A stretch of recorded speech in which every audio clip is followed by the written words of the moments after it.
যারা জাহান্নামী, যারা শাস্তির সম্মুখীন হবে, যারা কাফির বেদিন অবস্থায় মারা যাবে, এমন ব্যক্তি জাহান্নামের শাস্তি থেকে বাঁচার জন্য নিজেকে মাটি বানাতে চাইবে, যে আমি যদি মাটি হতাম।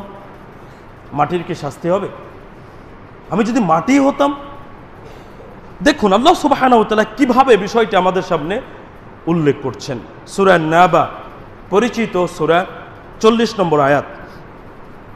আল্লাহ সুবহানাহু ওয়া তাআলা বলছেন, ইন্না আনযারনাকুম আযাবান করিবা, নিশ্চয় আমরা তোমাদেরকে আসন্ন শাস্তি সম্পর্কে সতর্ক করলাম। তোমাদের যে শাস্তি সামনে আসন্ন, নিকটবর্তী হচ্ছে, সেই শাস্তি সম্পর্কে আমরা তোমাদেরকে সতর্ক করলাম। ইয়াউমা ইয়ানদুরুল মারউ মা কদ্দামাত ইয়াদাহু, যেদিন মানুষ তার কৃতকর্ম দেখতে পাবে। ওয়ায়াকুলুল কাফিরু, আর কাফির বলবে, ইয়া লাইতানি কুনতু তুরাবা, হায় আমি যদি মাটি হতাম। আল্লাহ সুবহানাহু ওয়া তাআলা আমাদেরকে জাহান্নামের শাস্তি সম্পর্কে সতর্ক করছেন।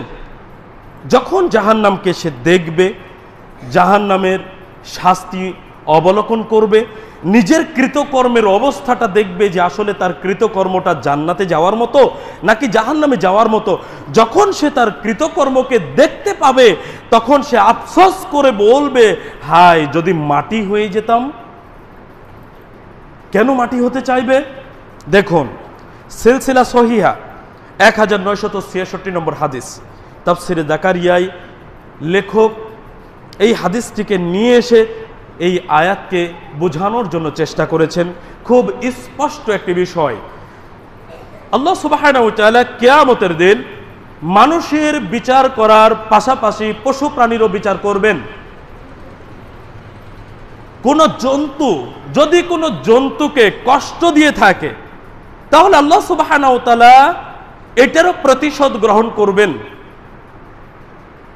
হাদিসে এসেছে এইভাবে, একটা ছাগলের শিং আছে, সেই ছাগলটি শিংবিহীন কোনো ছাগলকে আঘাত করলো, আল্লাহ সুবহানাহু ওয়া তাআলা কিয়ামতের দিন এটারও প্রতিশোধ গ্রহণ করাবেন।